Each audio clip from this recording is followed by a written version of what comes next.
ധ്രുവ, നീ ദേഷ്യത്തിലാണോ? ഞാൻ അങ്ങനെ ചെയ്തത് എൻ്റെ കണ്ണിൽ നീ ഇപ്പോഴും ഞാൻ ആദ്യം കണ്ട ആ പഴയ ആ കുഞ്ഞു രൂപേഷിനെ ഇപ്പോഴും ഞാൻ കാണുന്നത്. നീ നീ വളർന്നു പോയത് ഞാൻ അറിഞ്ഞില്ല. അറിഞ്ഞില്ലെന്നാണോ അതറിഞ്ഞിട്ടും കണ്ടില്ലെന്നടിച്ചെന്നാണോ? എന്തിനാ ധ്രുവ എന്നോട് ഇങ്ങനെ ചെയ്യുന്നേ? ചെറുപ്പം മുതൽ എൻ്റെ ഫീലിങ്സ് ഞാൻ പ്രകടിപ്പിക്കുന്നതാ. എവിടെയും ഞാൻ ഒളിവും മരവും കാട്ടിയിട്ടില്ല. പക്ഷെ ധ്രുവ ഇപ്പോഴും ഒളിച്ചു വെക്കുകയല്ല. ഞാനൊന്നും ഒളിച്ചു വെക്കുന്നില്ല രൂപേഷ്. എല്ലാവർക്കും അറിയാവുന്നതാ എൻ്റെ മനസ്സ് എന്താണെന്ന്. എനിക്കാരും ഇനി പറഞ്ഞു ബോധിപ്പിക്കേണ്ട ആവശ്യമൊന്നുമില്ല. ഹബീനെ ആലോചിച്ച് ഇത്രയും വർഷമായിട്ട് ഇരിക്കുകയാണെന്നുള്ളത് ആയിക്കോട്ടെ, ഞാൻ സമ്മതിച്ചിരുന്നു. പക്ഷെ എന്നോട് ചെറിയ ഫീലിങ്സ് പോലും തോന്നിയിട്ടില്ല എന്നുള്ള നുണയുണ്ടല്ലോ, അതൊന്നും ഒഴിവാക്കിക്കൂടെ? രൂപേഷ്, എൻ്റെ മനസ്സിൽ അഭി മാത്രമേ ഉള്ളൂ. നിന്നോട് അങ്ങനെ ഒരു ഫീലിങ്സ് എനിക്ക് തോന്നിയിട്ടില്ല.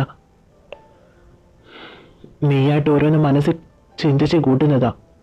പിന്നെ ഞാൻ നിന്റെ അടുത്ത് അതുപോലൊന്നും പെരുമാറിയിട്ടില്ല. എനിക്ക് വിശ്വസിക്കാൻ ബുദ്ധിമുട്ടുണ്ട്. ഇനി ഇത് പറഞ്ഞുകൊണ്ടിരിക്കണ്ട. സത്യമായിട്ട് മനസ്സിലെന്തെങ്കിലും ഉണ്ടെങ്കിൽ അത് തുറന്ന് പറയണം. ഞാൻ ആർക്കും വിട്ടുകൊടുക്കാനൊന്നും പോകുന്നില്ല. അതോർത്താ നന്ന്. Good night.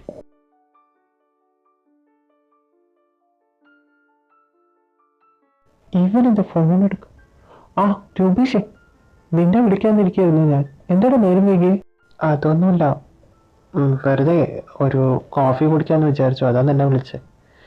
ഏ രൂപു, ഡാ, എന്താണ് ഉടനെ തന്നെ വരാൻ പറഞ്ഞത്? ആ അത് അത് പിന്നെ ഒരു കാര്യം. എന്ത് പറ്റി രൂപേഷേ? നീ വന്നപ്പോൾ ആകെ ഡള്ളാണല്ലോ. എന്താ പ്രശ്നം? എന്ത് പറ്റി? ധ്രുവസാറായിട്ട് എന്തെങ്കിലും? എനിക്ക് പറ്റുന്നില്ല, മടുത്തു തുടങ്ങി. എത്ര പ്രാവശ്യം ഞാൻ പിറകെ നടക്കുന്നെന്നറിയോ? എല്ലാം അറിഞ്ഞിട്ടും അതും പറഞ്ഞിട്ട് സ്വന്തം മനസ്സിലുള്ള ആഗ്രഹം പോലും വെളിപ്പെടുത്താൻ കഴിയാതെ മൂടി വെച്ചുകൊണ്ടിരിക്കാം. ഞാൻ എന്താ ചെയ്യേണ്ടേ? നീ അവനോടുള്ള പ്രണയമിൽ നിന്റെ മനസ്സിനെ ഇല്ലാതാക്കാനാണോ നീ ചിന്തിക്കുന്നത്? ഇനി നീ അവന്റെ പിറകെ പോവില്ലെന്നാണോ ഇപ്പൊ പറഞ്ഞു വരുന്നത്?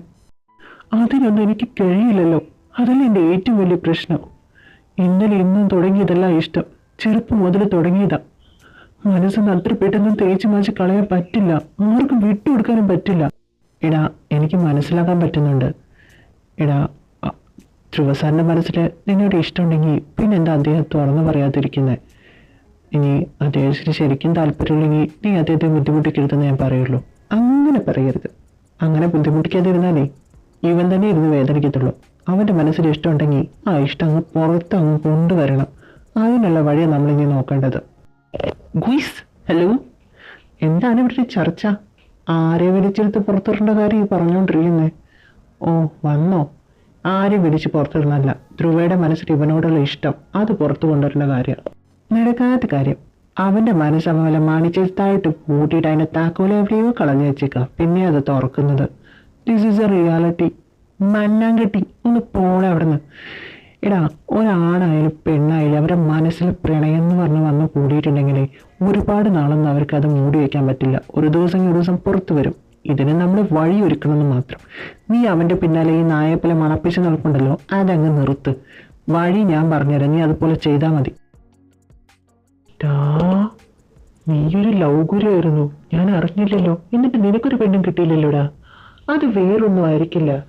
Love guru, I mean love advice കൊടുക്കുന്നവർക്കൊന്നും പെണ്ണ് കിട്ടുണ്ടാവില്ല. അഡ്വൈസ് കേൾക്കുന്നവർക്ക് മാത്രമായിരിക്കും. ഹലോ, മതി. രണ്ടുപേരും എനിക്കിട്ട് ഉണ്ടാക്കിയത് മതി. രണ്ടിനും ഈ ബുദ്ധിയൊന്നും ഉണ്ടായിരുന്നില്ലല്ലോ. വെറുതെ എനിക്കിട്ടാക്കാൻ നിൽക്കാതെ ഞാൻ പറഞ്ഞത് പോയി ചെയ്യാൻ നോക്ക്. നീ അവൻ വീട്ടുണ്ടോന്നറിയാം. ഭക്ഷണം കേൾക്കാൻ എല്ലാരും താഴത്തേക്ക് വരുന്നുണ്ടോ? ഞാൻ അങ്ങോട്ട് എത്തിച്ചേരൊന്നുമില്ല കേട്ടോ. അമ്മ, എന്റെ ബാഗ് ഒന്ന് പാക്ക് ചെയ്ത് തരുമോ? ബാഗ് പാക്ക് ചെയ്തിട്ട് നീ രാത്രി ഇങ്ങോട്ടാ? അതോ റൂമൊക്കെ വൃത്തിയാക്കി വെക്കാന്ന് എന്റെ ബേബി വിചാരിച്ചോ? നീ ഇരിക്കാൻ ആദ്യം, ഭക്ഷണം കേൾക്കേ. അമ്മ, ഞാൻ ടൂറ് പോകുന്നുണ്ട്. കോളേജിൽ നിന്ന് ടൂർ പോകുന്ന കാര്യം അമ്മ അറിഞ്ഞില്ലേ? അപ്പൊ ഞാൻ എന്റെ ഫ്രണ്ട്സിന്റെ ഒപ്പം പോവാന്നങ്ങ് വിചാരിച്ചു. അടിച്ചു പൊളിക്കാലോ.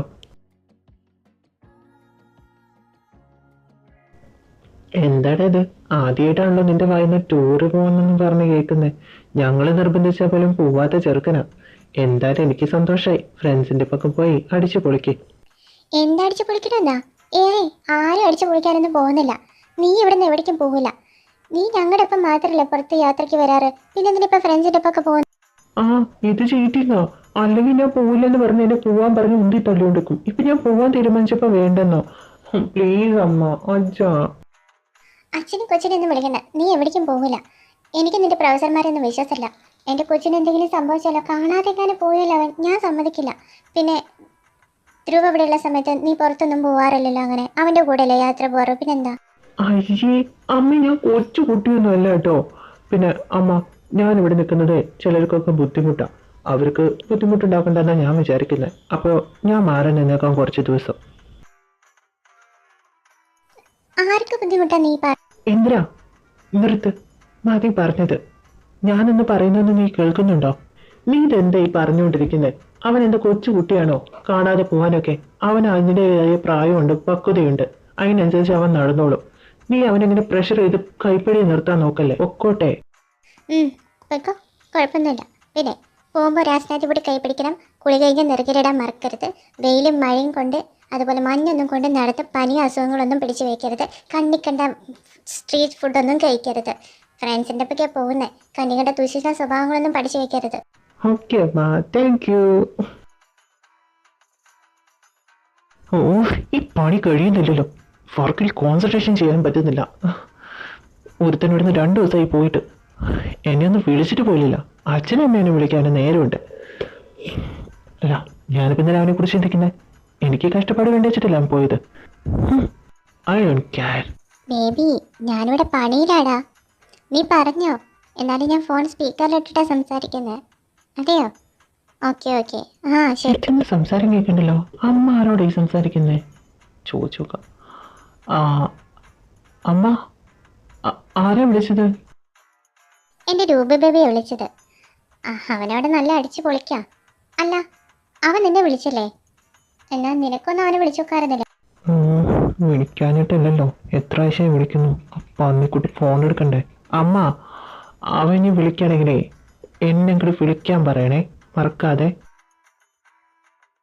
എന്തോ എവിടെയോ തകരാറുള്ള പോലെ തോന്നുന്നു. എന്തോടാ, രണ്ടും കൂടി അടിയുണ്ടാക്കിയോ? അതാണോ അവൻ നിന്നെ മൈൻഡ് ചെയ്യാത്തെ? അത് 2 ദിവസമൊക്കെ ആയിട്ട്. അയ്യോ, ഇപ്പോഴും ഞാൻ ആലോചിച്ച്. എനിക്ക് ബിസിനസിൻ്റെ ഒരു കോള് വരാണ്ട്, ഞാൻ അകത്തേക്ക് പോകാൻ. എന്തോ സംഭവിച്ചിട്ടുണ്ട്. ഓ, ഈ പ്ലേസ് ഒക്കെ കാണാൻ നല്ല രസമുണ്ടല്ലേ.